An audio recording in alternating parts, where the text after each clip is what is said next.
जय हिंद friends, welcome back to my channel. तो आज का वीडियो लेके आया हूँ मैं again ACC 117 set A GMAT paper के ऊपर। इस पर मैंने कल आपको 27 क्वेश्चंस बताए थे। अब आज के 28 से मैं स्टार्ट करता हूँ, ठीक है। सो अगर आपको ये मेरा वीडियो अच्छा लगा हो तो प्लीज़ चैनल को लाइक करिएगा, शेयर करिए, सब्सक्राइब करिए, जितना ज़्यादा हो सकता है इसको बढ़ाइए कि और लोगों को भी कंटेंट और चीज़ें मिल सकें, ठीक है। चलिए फिर मैं बात करता हूँ 28वें क्वेश्चन की। तो इसमें जो लिखा हुआ है वो है, in this question select the missing number from the given response, ठीक है। तो ये भी आपका किसका पार्ट है, ये सीरीज़ का ही पार्ट है। आप देखिए 6 से आप पहले देखिएगा कि अगला जो टर्म आपका अगला बॉक्स में जो टर्म है वो किसका रिलेवेंट बनता है, ठीक है। तो अगर मैं इसकी बात करूं तो अगर मैं 6 को 2 से गुना करता हूं तो कितना आएगा मेरे पास, 132 आते हैं, ठीक है। बट अगर मैं इसको 2 से नहीं करके मैं यहाँ पे इसको 3 से मल्टीप्लिकेशन करता हूं मैं, तो मेरे को क्या मिलेगा 198, ठीक है। तो अब देखिए इसको 3 से डिवाइड करिए यहाँ पे 66 को, तो आंसर करेक्ट आपको मिल जाएगा 22, ठीक है। तो इसका जो करेक्ट आंसर होगा वो होगा 22। अगले क्वेश्चन पे चलता हूँ मैं। अगले क्वेश्चन में क्या है, 2 3 75 एक में है, 7 4 165 एक में है, और 14 और 12 एक में है, ठीक है। तो अगर मैं इस हिसाब से चल रहा होता हूँ तो इसमें क्या चीज़ें देखने की मिलती हैं। 7 गुना 2 करिए, ये यहाँ पे आपने देखना है कि पहले प्लस करके क्या होता है, फिर माइनस करके क्या होता है, ठीक है, और इंटू करके क्या होता है। अगर मैं 7 से 2 को इंटू करूँ तो 14 मिल रहा है मेरे को, 4 से 3 को इंटू करूँगा तो मेरे को कितना 12 मिल रहा है। सेम उसी तरह से 165 को 75 से इंटू करना है, तो आपका जो जवाब मिलने वाला है यहाँ पे वो क्या है, 12375, ठीक है। ये आप इंटू करके आप उसको चेक बैक कर सकते हैं। चलिए फिर अगला सवाल है मेरा 30 नंबर सवाल में अगेन जैसा कि मैंने आपको पहले बताया हमने सब कुछ करके देखना है। तो यहाँ पे मैं 2 और 1 को अगर जोड़ता हूँ तो मेरे कितने आते हैं, 3 आएंगे, तो नहीं होगा। फिर मैं घटाने का देखूंगा, घटाया मैंने 1 को 2 से तो 1 मिला, तो इसको सिंपली आप देखिए 2 3 4 है, उसको 165 से आप घटा रहे हैं तो आपको कितना मिल रहा है वहाँ पे, ठीक है। इस ऑर्डर में नहीं घटाना है, घटाना बस डायरेक्ट सम से सम में है। तो 2 से अगर 1 को मैं घटाता हूँ तो मेरे कितने मिलेंगे 1, 3 से 6 को घटाया मैंने तो कितना मिला मेरे को 3, -3 +3 का नहीं सोचना है। अगर यहाँ आपके क्वेश्चन में -3 +3 है तब उस चीज़ को देखना है। 4 से 5 को घटाया तो मेरे को मिला 1, ठीक है। सेम अगले तरीके से मैं देखता हूँ 2 2 0 है, यहाँ पे 4 6 8 है, 4 को 2 से घटाता हूँ मेरे को मिलते हैं 2, 2 को 6 से घटाता हूँ मेरे को मिलते हैं 4, 0 में से 8 गया, कुछ नहीं 8 सीधे मिलेगा, ठीक है। सेम उसी तरह 5 से 7 में घटाया मेरे को मिला 2, 3 से 9 को घटाया मेरे को मिला 6, 3 से 1 को घटाया मेरे को मिला 2, तो 262 मेरा करेक्ट आंसर होगा, ठीक है। तो ऐसे टाइप के क्वेश्चन हर बार रिपीट होते हैं। तो अगर आप इस सीरीज़ को पूरा फॉलोअप कर लेते हो तो मैं ये कह सकता हूँ आपको कि 90 के 90 आप हिट करने के लिए तैयार रहोगे, ठीक है। अभी चलिए अगला 31वां नंबर है। ये ट्रायंगल फॉर्म में जब भी रहे तो हमें हर एक ट्रायंगल से रिलेशन निकालना है। अगर मैं निकालता हूँ 6 से 9 में, अगर मैं ऐड करके देखता हूँ 6 + 9 कितने हो जाएंगे, 6 और 9 को ऐड करता हूँ तो मेरे हो जाएंगे 15, 15 में से मैंने 7 घटाया तो मेरे को जवाब नहीं मिला, प्लस किया तो भी मेरे को सही जवाब नहीं मिला। तो दूसरे एंगल से देखिए, पहले हमने इस एंगल को देखा था, ठीक है। अगर मैं दूसरे एंगल से देखता हूँ यहाँ पे 6 से 7 को घटा के कितना आता है मेरा, 6 से 7 को घटाया मेरे बच्चे एक हाथ में, ठीक है। यहाँ पे किया मैंने माइनस और यहाँ पे जो है उसे कर दिया मैंने प्लस। 6 से 7 को घटाया मेरे बच्चे रिमेनिंग 1, 9 + 1 कितना हो गया 10, 3 से मैंने 5 को यहाँ पे सेम माइनस किया सब्सट्रैक्ट, मेरे पास बचे 2, 8 और 2 हो गए 10, ठीक है। सेम सीरीज़ यहाँ पे इस्तेमाल करता हूँ मैं, 4 से मैंने 9 को घटाया, मेरे पास बचे 5 और प्लस कर दिया मैंने 6, मेरे आगे आंसर 11। तो 11 है, इसमें 11 है यहाँ पे, तो ये करेक्ट आंसर होगा मेरा, ठीक है। अभी देखिए ये 32 से जो 35 वाला क्वेश्चन है, ये क्वेश्चन ना काफ़ी थोड़ा सा उलझा हुआ होता है, बट अगर आप इसको क्वेश्चन को ध्यान से जब तक पढ़ेंगे नहीं तब तक काम बनेगा नहीं, ठीक है। अगर मैं यहाँ पे क्वेश्चन को पढ़ूँ, in the following figure the rectangle denotes male, ठीक है। रेक्टेंगल क्या डिनोट्स कर रहा है, रेक्टेंगल डिनोट्स कर रहा है मेरे मेल को, और आउटसाइड द रेक्टेंगल्स क्या है, आउटसाइड द रेक्टेंगल्स है मेरे फीमेल।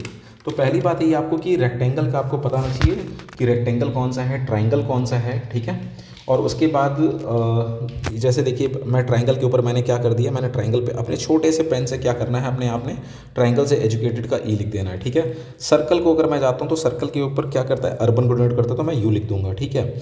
स्क्वायर डिनोट्स क्या करता है, अगर मैं स्क्वायर की बात करूँ यहाँ पे तो स्क्वायर डिनोट क्या करता है, गवर्नमेंट सब में डिनोट करता है, ठीक है, GS कर दिया मैंने।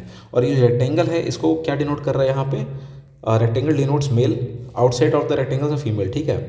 तो जो रेक्टेंगल के अंदर में, तो यहाँ पे जैसे कि इन्होंने बताया रेक्टेंगल के जो अंदर है वो मेल है, आउटसाइड फीमेल है, तो आउटसाइड मेरे क्या पढ़ रहे हैं, ये 8 पढ़ रहे हैं, ठीक है। तो इस हिसाब से आपको क्वेश्चन को देखते हुए आगे बढ़ते रहना है, ठीक है। तो अगर आप इसको मार्कअप कर लेते हो वहाँ पे तो आपके लिए दिक्कत नहीं होगी। तो among the following how many educated males are not living in urban areas. अब जिसको आपने अर्बन एरियाज किया था आप उसको फाइंड आउट करिए, यहाँ पे देखिए क्या है, ठीक है, कि जो अर्बन एरिया में नहीं रहते हैं मेल्स कैंडिडेट, तो यहाँ पे कौन सा है, 11 आदमी है, ठीक है। एजुकेटेड बोला है तो एजुकेटेड ये था, एजुकेटेड अंदर पड़ रहा है 11, तो मेरा करेक्ट आंसर 11 हो जाएगा। इसी तरीके से अगर आप क्वेश्चन को आगे देखते हुए बढ़ते हैं तो आपको कोई हर्डल्स नहीं आएगी, बट क्वेश्चन को आपको पढ़ना होगा, इसलिए मैं इसमें ज़्यादा टाइम वेस्ट नहीं करूँगा। 33 का हो जाएगा आंसर 10, ठीक है। अमॉन्ग द फॉलोइंग, क्योंकि मेरे को यहाँ ट्राइंगल बनाना पड़ेगा, आपने देख रखा है तो आप उसको देखते हुए काम कर सकते हैं, ठीक है। 34 का है जो जवाब होगा वो 34 का जवाब 4 होगा। क्यों यहाँ पे 4 होगा? In the given finger how many educated peoples are dwelling in urban areas, ठीक है। तो इसका आंसर 4 हो जाएगा। ये देखिए एजुकेटेड पीपल अर्बन एरिया में रह रहे हैं, अर्बन का सर्कल था और यहाँ पे 4 है, एजुकेटेड भी है, ट्राइंगल से एजुकेटेड थे और यहाँ पे 4 है, तो ये मेरा ये पोर्शन पड़ रहा है, इसलिए 4 हो जाएगा, ठीक है। तो अगला जो 35 है, 35 का जवाब होगा यहाँ पे 13, ठीक है। तो आपको फिगर पढ़ना है और फिगर पढ़ के काम करना है। चलिए इसके बाद अगर मैं बात करता हूँ, Manik is the 14 from the right hand in the row of 40 boys, ठीक है। And what is the position from the left hand. तो क्वेश्चन काफ़ी सिंपल है। देखिए जो आपका क्वेश्चन होगा 14 फ्रॉम द राइट हैंड है, ठीक है। 14 है वो राइट साइड से। अगर यहाँ पे पूछा 40 बच्चों का रो है तो उसका नंबरवा कितना होगा? उसका नंबरवा 14 है, ठीक है। तो 40 में से आप 14 को घटाइए, कितना बचता है आपके पास? 26, ठीक है। बट 26 प्लस 1 करेंगे आप यहाँ पे, 1 इसलिए करेंगे कि वो वहाँ पे ऑलरेडी वो 14वां बंदा वही है, ठीक है। तो उसका नंबर पड़ेगा पीछे से 27 साइड में, मतलब राइट साइड से, ठीक है। चलिए उसी तरीके से अब देखते हैं आपका, if you are 11th in a queue starting either end how many are there in the queue, ठीक है। तो आप जो सवाल है इसके अंदर पूछा है, you are the 11th in the queue starting either end, ठीक है। आप 11वें नंबर पे हो और चाहे आप स्टार्टिंग से लो चाहे बैक साइड से लो, 11वां ही पड़ रहा है आपका नंबर, ठीक है। तो मैं 11 यहाँ पे आपको काउंट किया और आपके आगे 10 बच्चे और होंगे, ठीक है। तो जो सही जवाब इसका बनेगा वो सही जवाब क्या बनेगा? तो सही जवाब आपका बनता है 21, ठीक है। चाहे आप आगे से लो अपने काउंट को, चाहे पीछे से लो, जहाँ से भी लेते हो। 11वें आप यहाँ से हो, मतलब पीछे आपके 10 बच्चे हैं तभी आपका 11 पड़ रहा है, यहाँ पे भी आपके आगे 10 बच्चे हैं, ठीक है। तो 10 और 11 को जोड़ोगे तो कितना आ जाएगा आंसर? 21, ठीक है। तो इसी तरीके से आगे बढ़ते हुए चलना है। यहाँ पे देखिए फिर कंफ्यूज करने के लिए, the cricket ball is heavier than the hockey ball and volleyball is lighter than the football. Hockey ball is heavier than the football and the tennis ball, which of the following is the heaviest ball. अभी देखिए cricket ball is heavier than hockey ball, मतलब इसका क्या है? Cricket ball ज़्यादा भारी है hockey ball से, ठीक है। तो बस आपको इस चीज़ को पकड़ के रखना है, ठीक है। तो फाइनली आपका आंसर क्रिकेट बॉल हो जाएगा। ज़्यादा लेफ्ट राइट सोचने की जरूरत नहीं है, टाइम वेस्ट करने का जरूरत नहीं है, एक बार में क्वेश्चन को क्लिक करना, खत्म करना है। Arun is the oldest than Tarun, Varun is the oldest than Arun, Sushil is the oldest than Varun, who is the youngest one. अभी देखिए अगर यहाँ पे नाम का तो सबका आपने आगे नाम लिखना है। पहले अरुण के बारे में बात हुई है, Arun is the oldest than Tarun, ठीक है। तो तरुण अरुण से बड़ा है तो तरुण को आगे लिख दीजिए। Varun is older than Arun, तो वरुण का नाम आता है, Varun is older than Arun, ठीक है। वरुण अरुण से भी बड़ा है तो यहाँ पे वी कर दिया आपने। सुशील इज़ ओल्डर देन वरुण, ठीक है। अब जो सुशील है वो वरुण से भी ओल्डर है तो यहाँ पे सुशील आ गया। तो अब सबसे ज़्यादा कम उम्र का कौन हुआ? यहाँ पे तरुण हुआ। इस तरीके से इनको सॉल्व करना है। अगले क्वेश्चन को मैं डायरेक्ट करता हूँ। यहाँ पे आंसर आएगा 53 और उसके बाद जो आपका क्वेश्चन है उसका आंसर आएगा 13। अगर किसी को कोई डाउट हो जो मैंने एक्सप्लेन नहीं किया है तो कमेंट सेक्शन में कमेंट करिए, मैं उनको एक्सप्लेन कर दूंगा, ठीक है। इसके बाद चलते हैं 42वें नंबर क्वेश्चन की तरफ कि Mahesh and Suresh are rank 11th and 12 respectively from the top in class of 41 student, so what will be their respective ranks in the bottom, ठीक है। अभी सेम यहाँ पे 40 बंदों की बात हो चुकी है। 40 बंदे में वो 11वें और 12वें नंबर पे हैं टॉप से, ठीक है। तो मैंने क्या बताया था पहले, बेसिकली इसमें से माइनस कर लीजिए आप, ठीक है। अगर माइनस करते हैं तो आपके पास कितना बचता है? यहाँ पे अगर सिंपली आप माइनस करने जाते हैं तो आपके पास बचता है यहाँ पे 32, नहीं सॉरी 32 नहीं आएगा, यहाँ पे आ गया आपका 28 और 29, और सेम इसमें +1 कर दीजिए आप तो आपके पास हो जाएगा 29 और 30। आपका जो सही जवाब होगा, अच्छा सॉरी ये मेरा मिस्टेक है, यहाँ पे 41 है तो सिंपली यहाँ पे 41 जब होगा, मैंने क्वेश्चन देखा नहीं, मैंने 40 के ऊपर कर दिया इसको। तो अगर 41 पे मैं देखता हूँ इसको, यहाँ पे 41 है और 11 और 12 उनका रैंक है। तो अगर आप माइनस करते हो 11 घटाते हो तो कितना बचेगा आपके पास? 30, और ये घटाते तो 29 बचता है। इसमें +1 कर दो आप, +1 करते ही आपका सही जवाब आपको मिल जाएगा कि 30 और 31, ठीक है। तो ऑप्शन सी राइट होगा। 43 में बात करता हूँ, 43 का डायरेक्ट आंसर देता हूँ मैं आपको 10, ठीक है। अगर इसको सॉल्व करिए, आपको कोई डाउट आ रहा है तो मुझे पक्का कमेंट सेक्शन में डाउट क्लियर करिए, ठीक है। चलिए इसके बाद मैं 44 क्वेश्चन के ऊपर चलता हूँ। The following question are based on the relationship between the different peoples and the aspect related to those relationship, ठीक है। तो यहाँ पे है a family has a man, his wife, 3 4 their 4 sons and the wives, ठीक है। The family of event son also has 3 son and 1 daughter, find out the total number of male female in the whole family. देखिए इसको करने का क्या तरीका होगा। अ family has a man हुआ यहाँ पे, ठीक है, और उसकी वाइफ है, ठीक है। मैन के वाइफ कर दिया हमने यहाँ पे, एम और एफ से मैंने डिनोट कर दिया सबसे पहला, ठीक है। तो ये हो गए ट्री के सबसे ऊपर वाले फॉर्म में, इसको ट्री बेस में आपने लेके चलना है, ठीक है। उसके बाद उसके क्या है, उसके 4 बच्चे हैं, उनकी 4 वाइफें हैं, ठीक है। 4 मैंने यहाँ पे निकाल दिए कॉलम, ठीक है। और यहाँ पे देखिए क्वेश्चन में क्या पूछा गया है, find out the total number of male members in the family. अगर मेल पूछा तो मैं मेल के ऊपर काम करता हूँ। 4 मेल बच्चे हैं, वाइफ के बारे में कंफ्यूज नहीं होना यहाँ पे। अब उनके क्या क्या हैं, आगे उनके 3 बच्चे सारों के हैं, ठीक है। 3 हैं सबके पास, 3 इसके पास भी, 3 इसके पास भी, 3 इसके पास भी, 3 इसके पास भी हैं, ठीक है। तो टोटल नंबर ऑफ मेल बताया कितना काउंट करना है, 3 3 6 3 9 3 12 13 14 15 16, ठीक है। इनको मिला के हो गए 16 और ये हो गया 17, टोटल मेल हो गए 17 आपके पास। अगर इसको आप चार्ट से करते हैं तो आपके लिए सबसे बेस्ट होगा, आपके धोखा खाने की जो उम्मीद होती है, गुंजाइश होती है, वो कम हो जाती है, ठीक है। उसके बाद A and B are brother, C and D are sister, A son, same इसको रिलेशन तौर पे आप निकालेंगे तो आपको सही जवाब मिल जाएगा। यहाँ पे सही जवाब होगा अंकल, ठीक है। 46 के बारे में अगर मैं बात करता हूँ तो 46 का सीधा जवाब है, मैं डायरेक्ट बता रहा हूँ, ब्रदर, ठीक है। सेम इसको उसी ट्री के हिसाब से करना है। 47 में डॉटर इन लॉ आएगा, और इसके बाद अगर मैं बात करूँ 48 का तो 48 फादर इन लॉ आएगा। 49 की बात करूँ मैं तो 49 में फादर आएगा, और 50 की बात करूँ मैं तो 50 में ग्रैंड मदर आएगा। आपको सेम वैसे रिलेशन बनाना है, P is the mother of K is the sister of D. अगर मैं ये सवाल मैं आपको थोड़ा करके दिखाना चाहूँगा, यहाँ पे P is the mother of के, ठीक है। पी के आगे आपने मदर लिख दिया, किसकी मदर है, के की मदर है, तो के नीचे आ गया, ठीक है। के is the sister of D, के सिस्टर है किसकी, डी की सिस्टर है के यहाँ पे, ठीक है। उसके बाद D is the father of J, D कौन है, डी फादर है जे का, मतलब ये जे इसका बेटा होगा, ठीक है। Okay, how P is related to J, अभी देखिए पी मदर थी यहाँ पे और जे कौन सा है, उसका सन है, डी का सन है, तो मतलब नाती पोते रिलेशन हुआ, तो मतलब ये पी ग्रैंड मदर बनेंगी। तो ये है इसका एक बेसिक सा तरीका, जो आप फॉलो करते हो तो आप मार नहीं खाओगे, ठीक है। यहाँ पे आंसर सही जवाब हो जाएगा ग्रैंड मदर। ओके, उसके बाद चलते हैं 51 का। 51 का भी आंसर मैं सीधे आपको बताऊंगा 41 है, ठीक है। आप इसको कैलकुलेट कर लीजिए, आ जाएगा आपके पास। चलिए अगला क्वेश्चन काफ़ी इंटरेस्टिंग है। चलिए मैं बात करता हूँ क्वेश्चन नंबर 52 से 59 का। ये मेरे टाइम का काफ़ी अच्छा मेरे को सवाल लगता था जब मैं अपने टाइम पे कॉम्पिटिटिव एग्जाम की तैयारी करता था, ठीक है। तो अगर इसके बारे में बात करें, काफ़ी अच्छा क्वेश्चन है ये। तो इसमें है अ मेन फेसिंग, देखिए इसमें पहले आपने ना ये बना लेना है, ठीक है। आपको पता होना चाहिए नॉर्थ किधर है, साउथ किधर है, ईस्ट किधर है, वेस्ट किधर है, ठीक है। तो मैं नॉर्थ को नॉर्थ की तरफ दिखा देता हूँ। चलिए तो देखिए इसमें मैंने डायग्राम बना रखा है यहाँ, तो मैंने ये डायरेक्शन बना दी है इसमें। तो यहाँ पे नॉर्थ ईस्ट वेस्ट साउथ मैंने सारा दिखा दिया, ठीक है। ये डायरेक्शन है आपके क्लॉकवाइज के लिए, ये डायरेक्शन है एंटी क्लॉकवाइज के लिए, ठीक है। इस डायरेक्शन को एंटी क्लॉकवाइज मान के चलिए। क्लॉकवाइज वो होता है जिस तरफ से घड़ी की सुई घूमती है, और ये एंटी क्लॉकवाइज। इसमें देखिए क्या बोला है, man facing toward north west, ठीक है। नॉर्थ वेस्ट मतलब वो इस डायरेक्शन को देख रहा है, ठीक है। उसके बाद क्या करता है वो 90 ही turns 90 degree in the clockwise direction and then 135 meter in the anti clockwise direction, ठीक है।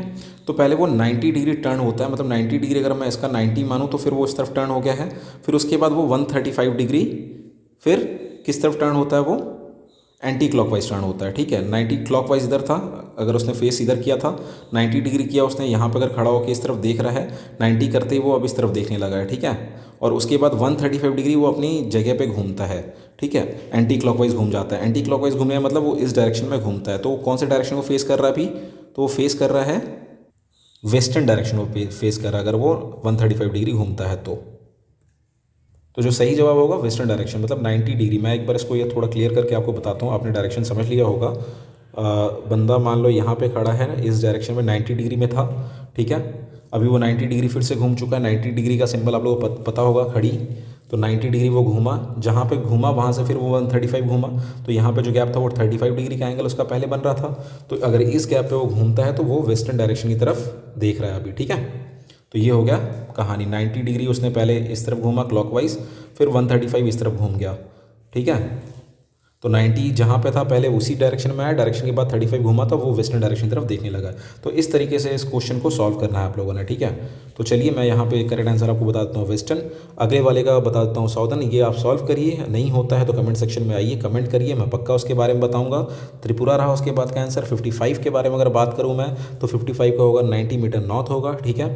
56 का अगर मैं बात करूँ यहाँ पे 56 का है साउथ, और उसके बाद 57 का बात करूँ तो ये होगा नॉर्थ वेस्ट, और 58 का बात करूं मैं तो 58 का हो जाएगा 7 किलोमीटर्स, और 59 का अगर मैं बात करूं तो 59 का हो जाएगा नॉर्थ ईस्ट। ठीक है, अगले पे चलते हैं। अगला जो पोर्शन है वो क्या है, इन the following question the actual mathematical symbol. देखिए सिंबल यहाँ पे आपको अलग अलग दिया होगा, उसको एक्चुअल सिंबल में आपने करना है। ठीक है, तो यहाँ पे देखिए इफ़ 20 - 10 मीन्स 200। ठीक है, 8 डिवाइड बाई 4 मीन्स 12, तो 6 × 2 मीन्स 4 एंड 2 + 2। ठीक है, 4 मीन्स 2 + 2 मीन्स 1। देन आपके पास बोला गया है कि 100 का भाई बताओ, 100 - 10 × 1000 डिवाइड बाई 1000 + 100। इसमें क्या करना है, आपने जो वैल्यूएशन है वो पुटअप करके वहाँ पे चलते रहना है, जिससे कि आप उसको सॉल्व कर सकते हो। ठीक है, और ऊपर जो सिंबल्स दिए हुए हैं उनको फॉलोअप करना है। ठीक है, ओके। तो अगर इस हिसाब से आप चलते हो तो आंसर क्या आएगा, आंसर आपका 0 आ जाएगा यहाँ पे। ओके, मतलब मैं आपको क्वेश्चन फिर से एक्सप्लेन कर रहा हूँ। 10 - 100 मतलब 200। ठीक है, अगर मैं यहाँ पे माइनस की जगह इसको इंटू असाइन करूँगा तब ये 200 बनेगा। 8 में अगर मैं प्लस करूँगा डिवाइड की जगह तब ये बनेगा। तो आपको डिवाइड की जगह पे प्लस लेके आना है। ठीक है, 6 × 2 मतलब यहाँ पे इंटू का मतलब माइनस है। ठीक है, और यहाँ पे 6 - 2 हो गया 4, यहाँ पे 2 + 2 मतलब हो गया 1, मतलब प्लस का मतलब है कि डिवाइड है यहाँ पे। ठीक है, तो जहाँ पे जो होगा यहाँ पे प्लस की जगह पे आपको डिवाइड डालना है। ये चीज़ करके लाओगे तो आंसर आपका 0 बनेगा। ठीक है, तो इस चीज़ को आप देखते हुए करते जाना है आपने। क्वेश्चन नंबर 61 क्वेश्चन पढ़िए और सॉल्व करिए, आंसर आपका 30 आएगा। कोई डाउट हो तो मेरे को कमेंट सेक्शन पर कमेंट करके बताइए, मैं डाउट क्लियर करूँगा। 62 का आंसर होगा 52। 63 पे चलता हूँ मैं, 63 का आंसर होगा 20। ठीक है, इसमें देखिए सवाल के अंदर ही जवाब छुपा होता है, आपको क्वेश्चन ठीक से पढ़ना है फिर आगे प्रोसीड करना है। ठीक है, और 64 का होगा जवाब आपका B46। 65 में चलता हूँ मैं, 65 के लिए अगर देखता हूँ तो आंसर होगा 137। उसके बाद 66 को देखता हूँ मैं, 66 का आंसर होगा 19। 67 का आंसर देखता हूँ, 67 का आंसर है 6। ठीक है, अभी चलते हैं हम अगले उसके ऊपर। अगला जो है 68 से 75 वाला। The following question are based on the time, date and date. ठीक है, अभी देखिए अगर 40 minutes what angle will be the hour move at. ठीक है, तो अगर मैं इसके बारे में बात करता हूँ तो इसका होगा 24 डिग्री। ये जो थ्योरी दी हुई है ना आपके इनकी किताब में, उस थ्योरी को फॉलोअप करिए। और चाहते हैं मैंने इसके ऊपर अलग से एक वीडियो भी अपलोड किया था, उस वीडियो को भी देख सकते हैं क्लॉक्स एंड टाइम के लिए, तो वो चीज़ वहाँ से आपकी क्लियर हो जाएगी। और आप चाहते हैं नोट्स परचेस करना, मैथ्स के काफ़ी अच्छे नोट्स हैं हमारे पास, तो आप वो नोट्स यहाँ से आके इस नंबर से कॉन्टैक्ट करें, नोट्स परचेस कर सकते हैं, जहाँ पर आपको सारी डिटेल्स और कुछ अच्छी चीज़ें आपको वहाँ से मिल सकती हैं। ठीक है, चलिए अगले क्वेश्चन पर चलता हूँ मैं। ये क्वेश्चन थोड़ी सी टैक्टिस वाली है, अगर आप क्लॉक इनको देखते हो पढ़ते हो तो आप वो डिग्री का अंदाज़ा आपको लग जाएगा, बट वो आपकी इसी किताब में फ्रंट पे थोड़ी सी डिस्क्रिप्शन में दी हुई है, तो वहाँ से इसको फाइंड आउट करेंगे तो आपका आंसर आएगा 24 डिग्री। ठीक है, reaching the place of meeting, ये देखिए सेम जैसा कि मैंने आपको पहले बताया था, क्वेश्चन को पढ़िए और चीज़ें आप पे क्लियर हो जाएंगी। आपको यहाँ पे टाइम्स नोट करनी है, जैसा कि आपने अभी ये ऊपर वाले स्लॉट में किया था। अगर ऊपर वाले स्लॉट मतलब जो मैं बता रहा था रिलेशन वगैरह इन सब में जो मैंने बताया था लिख के करने के लिए, वैसे करेंगे तो आप इजीली इनका जो सही आंसर है वो फाइंड आउट कर पाएंगे। ठीक है, तो आप उसी तरीके से करिए। इसका आंसर होगा 8:45। अगर आपको कोई डाउट है तो आप पूछ सकते हैं, मैं उसको क्लियरली बता दूंगा। यहाँ पे 1 अक्टूबर संडे है, तो यहाँ पे 1 नवंबर कौन सा दिन होगा। तो देखिए ये एक बेसिक सा तरीका है, जो आपके वीक्स होते हैं, वीक्स में +2 और +3 करना पड़ता है, वो साल के ऊपर डिपेंड करता है। तो इसके लिए क्लॉक वाली वीडियोज़ को देखिए, मैंने उसमें अच्छे से एक्सप्लेन किया है। तो अगर उस हिसाब से हम चलते तो वेडनेसडे होगा। बाद बाकी आप जीडी का तरीका भी इजाद कर सकते हैं, वहाँ पे आपको पूरे नंबर्स लिखने पड़ेंगे 1 2 3 4 जैसे कैलेंडर होता है, कैलेंडर बना के। तो अगर आपके पास टाइम है एग्जाम में तो आप वो कर सकते हैं, बट वो वेस्ट ऑफ टाइम है। ठीक है, तो इसके लिए थोड़ा सा अपना बेस्ट मूव तैयार करना है। ठीक है, यहाँ पे अगर आप बेस्ट मूव पढ़ाई के तरीके से जाते हैं तो आप 1 मिनट में क्वेश्चन को सॉल्व कर लेंगे, बट अगर आप जीडी के तरीके में जाते हो तो टाइम आपको ज़्यादा लगेगी। जिसमें जीडी का तरीका इख्तियार होता है मैंने उसको बता दिया है, बट अगर जिस बंदे को समझने में प्रॉब्लम आ रही है, बहुतों को कॉन्सेप्ट क्लियर नहीं हो पाता है, समझ नहीं पाते हैं, उनके लिए यही है कि आप संडे मंडे ट्यूसडे वेडनेसडे पूरा लिखिए और 1 2 3 डाल के देखिए, जिस डेट से तारीख शुरू हुई है आपको इसका सवाल मिल जाएगा। ठीक है, और एसीसी के एग्ज़ाम में हर एक मार्क्स मायने रखता है। ठीक है, चलिए, तो इसीलिए मैं कहता हूँ यहाँ पे बहुत सुपर फास्ट बंदा नहीं चाहिए, मीडियोकर बंदे भी आराम से एग्जाम क्लियर करके ऑफिसर बन सकते हैं। ये ज़रूरी नहीं है कि आपका 90 में 90 ही हो। ठीक है, मैं हर बार वीडियो में कहता हूँ कि मैं 90 में 90 उम्मीद नहीं रखता, क्योंकि कुछ क्वेश्चन ऐसे होते हैं जो छूट जाते हैं टाइम की कमी की वजह से या तैयारी नहीं होने की वजह से। ठीक है, चलिए, the angle between the minute hand and the hour hand of a clock when the time is 8:30। अब 8:30 की टाइमिंग को आप देखिए, अगर मैं घड़ी को यहाँ पे बनाता हूँ, ठीक है, तो यहाँ पे मेरे कितने बजेंगे, यहाँ पे मेरे बजेंगे 8 यहाँ पे। ठीक है, 8:30 हो रहा है, मतलब ये डायरेक्शन बनेगा मेरा। ठीक है, ऐसा। थोड़ा सा टेढ़ा सा। तो ये कितना डिग्री का एंगल बनाता है मेरा, अगर मैं इस डायरेक्शन देखूँ तो ये 75 डिग्री का एंगल आपस में बनाता है, ठीक है। 90 डिग्री तब होता है जब ये 9वें नंबर के क्लॉक पे होता तो 90 डिग्री होता अगर 9:30 बज रहा होता तो, ठीक है। चलिए फिर 72 नंबर का मैं आपको डायरेक्ट आंसर देता हूँ, 210 होगा। क्वेश्चन सॉल्व करिए, नहीं समझ में आता है तो कमेंट सेक्शन में कमेंट करिए, मैं पक्का आपको बताऊँगा इसके बारे में। 73 की बात करें तो यहाँ पे होगा थर्सडे, अगर मैं 74 का बात करूँ यहाँ पे तो होगा ये ट्यूसडे, 75 की अगर मैं बात करूँ तो ये होगा सैटरडे, ठीक है। अभी देखिए ये लॉजिकल फिगर वाले जो क्वेश्चन होते हैं ये काफ़ी बढ़िया रोल प्ले करते हैं, इसको भी बहुत आसानी से हम देख के क्लियरली समझ सकते हैं और सबसे ज़्यादा स्कोरिंग है। देखिए यहाँ पे अगर मैं इस वाले पिक्चर की बात करूँ तो इसमें दिए हुए थे मेरे को 3 90 डिग्री वाले एंगल, ठीक है, और 3 डॉट दिए गए थे। यहाँ पे क्या हो गया, 2 हो गया, एंगल चेंज हुआ 2 का, और यहाँ पे 3 सिमिलर रहा। यहाँ पे एक सिंगल सा दिया हुआ है मेरे को, तो मेरे को यहाँ पे क्या होगा, यहाँ पे 3 से 2 हुए तो यहाँ से 2 से 1 हुआ होगा। 2 वाला फिगर कौन सा है, 2 वाला अगर मैं फिगर देखूँ तो ये है, तो ऑप्शन मेरा सीधे सीधे बी करेक्ट होगा। यहाँ पे देखिए मिरर इमेज है, यहाँ पे अगर मिरर इमेज के हिसाब से मैं चलता हूँ तो इसका अपोजिट क्या होगा, वहाँ अपने पेन से भी बना सकते हैं। अगर मिरर में ये इमेज दिखाया जाएगा तो आपको ये कुछ ऐसा दिखेगा, ठीक है, कुछ ऐसा सा ये इमेज दिखेगा, ठीक है। यहाँ Z था तो ये उल्टा Z बन जाएगा, उल्टे Z के साथ में ये जो सिंबल दी कहाँ आ जाएगी, ये आपकी आ जाएगी इस साइड में, ठीक है। तो उल्टे Z के साथ सिंबल देखिए कौन सा इसमें मैच कर रहा है आपके पास, ये मैच कर रहा है, तो यहाँ पे बी आपका आंसर हो जाएगा, ठीक है।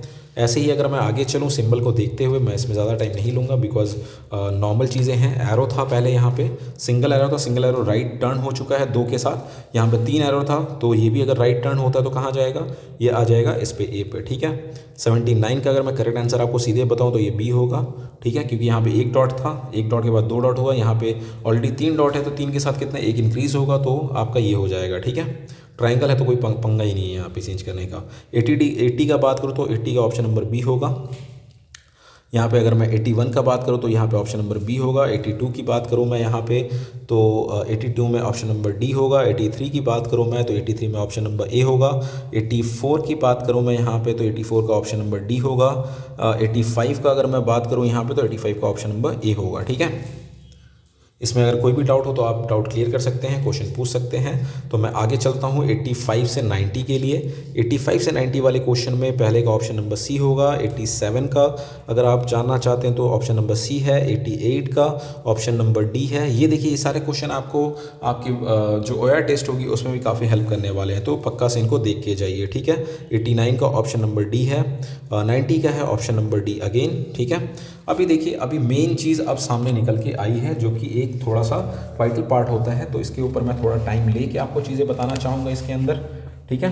तो चलिए मैं स्टार्ट करता हूँ वेरी फर्स्ट क्वेश्चन के साथ। अगर मैं यहाँ पे पहला क्वेश्चन देखता हूँ तो इसमें क्या दिया हुआ है कि a bus start from city X. The number of women in the bus is half of the number of men in the city Y. 10 men left the bus and 5 women entered. Now number of men and women is equal. In the beginning how many passenger entered the bus, ठीक है।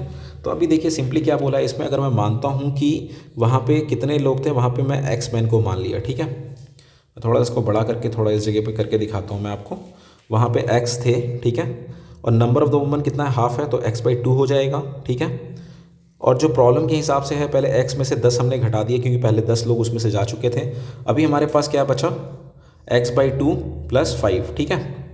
उसके बाद मैं इसको इस equation को मैं अगर सॉल्व करता हूँ तो मेरे पास x निकल के कितना आता है, यहाँ पे x निकल के मेरे पास 30 मिलता है, ठीक है। ओके, तो नंबर ऑफ वुमेन कितना हो गया मेरे पास, x मैंने कंसिडर किया था मैन का हाफ, तो यहाँ से मैं डिवाइड कर दूंगा x/2, तो ये हो जाएंगे मेरे पास 15, ठीक है। और टोटल नंबर ऑफ पैसेंजर कितने हो गए, 15 + 30, तो यहाँ पे मेरा सही जवाब हो जाएगा 45, ठीक है। अगर कोई डाउट हो तो प्लीज़ पूछ सकते हैं कमेंट सेक्शन में, पक्का उसके रिगार्डिंग मैं आपको आके जवाब दूंगा, ठीक है। ओके, नेक्स्ट क्वेश्चन है, I have a few sweets to be distributed. If I keep 2, 3, 4 in a pack, I am left 1 sweet. If I keep 5 in a pack, I am left with none. What is the minimum number of sweet I have to pack or distribute. देखिए इसमें क्या था, आपको pack करना है sweet सबके लिए, ठीक है।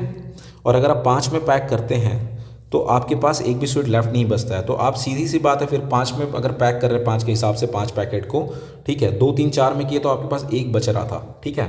तो 5 में किया तो 5 × 5 सीधे आपका आंसर 25 निकल के आ रहा है, ठीक है। तो माइंडली अगर हल्का सा दिमाग खोल के करिए तो ईजिली सारे क्वेश्चन हो जाते हैं, आपको सट्टा मारने की वहाँ ज़रूरत नहीं पड़ेगी। 5 year ago Vinay age was 1/3 of the age of Vikas and now Vinay age is 17। What is the present age of Vikas, ठीक है। 5 साल पहले 5 ईयर्स अगो, तो मैंने 17 माइनस 5 कर दिया एक साइड में, और उसमें क्या था, जो उसका एज था उसका 1/3 था विकास का एज, ठीक है। तो अभी मेरे पास इक्वेशन निकल के क्या सामने आता है, 17 में से मैंने 5 घटा दिया, मेरे पास कितने बच गए, 12 गुना 3, और यहाँ पे हो गया x माइनस 5, ठीक है। तो यहाँ पे हो गया 36, 5 को मैं इस साइड लेके आया प्लस 5 किया, और यहाँ बच गया एक x, तो 41 ईयर्स। तो मेरा जो करेक्ट जवाब है वो 41 ईयर्स हो जाएगा, ठीक है। अगर कोई डाउट हो तो पक्का कमेंट सेक्शन में आइए, कमेंट करिए, मैं आराम से अच्छे से एलिब्रेट करूंगा। 5 children take part in a tournament, each one has to play every other one, how many games must they play. देखिए 5 बच्चे किसी टूर्नामेंट में पार्ट कर रहे हैं, उनको हर एक को एक गेम एक्स्ट्रा खेलना है, तो सीधे 5 into 2 करिए, और यहाँ पे आपका सही जवाब आपको 10 मिल जाएगा, ठीक है। इसके बाद चलता हूँ मैं 95 के ऊपर। जो 95 नंबर क्वेश्चन है वो ये है कि there are some benches in classroom, if 4 students sit on the each bench, then 3 bench are left unoccupied. However, if 3 students sit on the each bench, 3 students are left standing. How many students are there in the class? देखिए ये थोड़ा सा आपको बस complicate करने के लिए, आप चाहें तो जीडी के तरीके से भी इसको कर सकते हैं, और चाहें तो आप नॉर्मल तरीके से भी कर सकते हैं। तो मैं आज आपको नॉर्मल तरीका बताता हूँ, ठीक है। तो अगर मैं कंसिडर करता हूँ वहाँ पे x क्या है, x स्टूडेंट है, ठीक है। अगर 4 एक साथ बैठते हैं तो क्या बचता है आपका, x/4 + 3, ठीक है। पहला है क्या, 4 students seat on the bench, then 3 bench are left unoccupied, ठीक है। तो मेरा पहला इक्वेशन बन गया x + 3 का, ठीक है। उसके बाद अगर इसमें क्या होता है, अगला क्वेश्चन आपको क्या दिया हुआ है इसमें कि if 3 students sit on the each bench, 3 students are left standing, ठीक है। तो अगला स्टूडेंट मैंने क्या करूँगा, मैं अगर x बेंच के ऊपर x स्टूडेंट मतलब 3 के हिसाब से बैठते हैं तो 3 लेफ्ट हो जाते हैं, ठीक है। तो मैंने 3 घटा दिया और 3 से नीचे डिवाइड में डाल दिया, ठीक है। तो 2 इक्वेशन मेरे पास बने। 2 इक्वेशन में क्या क्या थे, एक था x/4 + 3, और एक आया मेरे पास x - 3/3। अगर मैं इसको सॉल्व करता हूँ तो मेरे पास कितने कितने बचते हैं, अगर मैं यहाँ पर डाल देता हूँ, डायरेक्ट करता हूँ मैं इसको, तो मेरे पास जो इक्वेशन निकल के आ जाएगा वो 3x + 36। आई होप आपको ये क्लियर समझ में आ रहा होगा कैसे मैंने ये किया है, फिर भी मैं आपको डिफाइन कर देता हूँ। 4 में 12 था, 4 को मैंने यहाँ डाला, ठीक है। 3 से मैंने इंटू किया तो 3x हो गया, 3 त्रिक का 12 था पहले यहाँ पे, ये 4 इंटू होने के बाद एलसीएम लेने के बाद इसका तो वो 36 हो गया यहाँ पे, और मैंने इस 4 को यहाँ इंटू कर दिया है, ठीक है, इस वाले पोर्शन पे। तो ये मेरा हो गया 4x - 12, ठीक है। अब मैं अगर इस इक्वेशन को सॉल्व करता हूँ तो मेरे को सही जवाब मिल जाएंगे। x बराबर कितना होगा मेरा, x बराबर हो जाएगा 48, ठीक है। 4x से -3x किया, 12 को इस साइड भेजा, मैंने बच गया मेरे 48। सो जो इसका सही जवाब बनेगा वो बनेगा 48, ठीक है। उसके बाद चलता हूँ मैं 96 के ऊपर। 96 का क्वेश्चन है, अगर a man has a certain number of small boxes to pack in 2 parcel, ठीक है। वो सेम उसी की तरह है, इफ़ ही पैक्स 3, 4, 5 और 6 in a parcel he left with a 1 over, if he packs 7 in a parcel none of left, what is a number, ठीक है। यहाँ पे हम नंबर फाइंड आउट करना है। तो अगर इसके ऊपर चलता हूँ मैं, तो इसमें ये होता है, इफ़ अ मैन पैक्स 3, 4, 5 और 6 boxes in a parcel he left with 1 box, but in case 7 number is left, ठीक है। तो total number of box should भी कितना हो जाएगा, 7, ठीक है। And when it's divided by 3, 4, 5 and 6 it gives remaining of 1, so that answer कितना हो जाएगा आपका 301, ठीक है। 97 नंबर पर चलता हूँ मैं। If an article cost ₹1000 and is sold gain 20% of the selling price, find the selling price of the article, ठीक है। तो इसमें सिंपल सा बात है भाई, आपको सेलिंग प्राइस निकालना है आर्टिकल का, ठीक है। तो यहाँ पे आपका आपने लिख दिया 1000, 20/100, ठीक है। 100 से यहाँ कटा आपका, ये बच गया आपका 200 रुपये, आपकी प्रॉफिट हो रही 20%। सो आप इस 20% जो प्रॉफिट थी 200 को, उसमें उसने बोला सोल्डिंग प्राइस कितना होगा, फिर आप 1000 + 200 कर दो, यहाँ पे आपको मिल जाएगा 1200, आपका सही जवाब, ठीक है।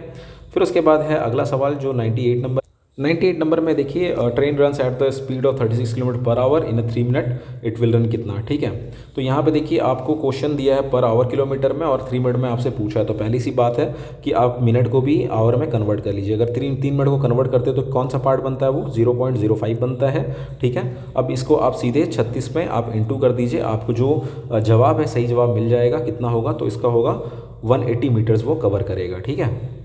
क्योंकि आंसर आपका मीटर में दिया है, यहाँ पे निकलेगा क्या, km/h निकलेगा। km/h में कितना निकलेगा, 18 किलोमीटर निकलेगा, ठीक है। बट इसको आपने उसमें क्या मीटर में आपको आंसर दिया, तो इस बात का ध्यान रखना है। इस बात का ध्यान रखते हुए आप जो सही जवाब होगा आपका वो 180 मीटर आएगा सही आंसर, ठीक है। इस चीज़ को ध्यान में रख के चलना है। इसके बाद जो अगला सवाल है वो काफ़ी बेसिक सा है, ठीक है। इसमें आपने सीधे डिवाइड करना है, तो डिवाइड आप कर लीजिए। डिवाइड करके जो आपका सही आंसर आएगा वो होगा 0.34, ठीक है। इसके बाद मैं एक 100 नंबर क्वेश्चन बताने वाला हूँ आपको। फिर इसमें देखिए, the father is a 5 year older than mother and the mother age now is thrice the age of the daughter is not 10 years old, how was the father age when the daughter was born. ठीक है, तो अगर इस पर चलते हैं हम, mother का एज मैं लिखता हूँ मदर्स एज यहाँ पे शॉर्ट फॉर्म में। ठीक है, कितना हो जाएगा ये, मैं 3x मान लिया इसको। ठीक है, x मान लिया मैं उसके डॉटर का एज। ठीक है, daughter's age is x, mother's age कितना हो जाएगा, मदर्स एज हो जाएगा 3x। फादर एज अगर मैं बात करूँ उस टाइम पे, तो फादर की एज यहाँ पे फिर उस हिसाब से हो जाएगी 3x + 5। ठीक है, ओके। फिर डॉटर का एज अभी कितना है, 10 साल है। ठीक है, तो मैंने 10 साल के लिए क्या किया, x की जगह मैं 10 डाल दिया, 3 × 10 + 5। ठीक है, तो यहाँ पे मैंने डाल दिया 10 साल, तो मेरे को कितना मिल गया, 35 मिला। अभी बच्ची ऑलरेडी 10 साल की है। ठीक है, उस समय का एज पूछा है, अभी फादर का एज 35 है, उस समय का एज 35 - 10 करूँगा, मेरे को सही जवाब मिल जाएगा 25। ठीक है, तो ये रहे आपके 100 तक के। अगला जो है वो अगले वीडियो में अपलोड करूँगा। होप आई थिंक आपको ये वीडियो पसंद आया हो, और अगर ये वीडियो आपको अच्छा लगा हो तो प्लीज़ चैनल को लाइक करिए, शेयर करिए, सब्सक्राइब करिए, और thanks for watching my video. जय हिंद।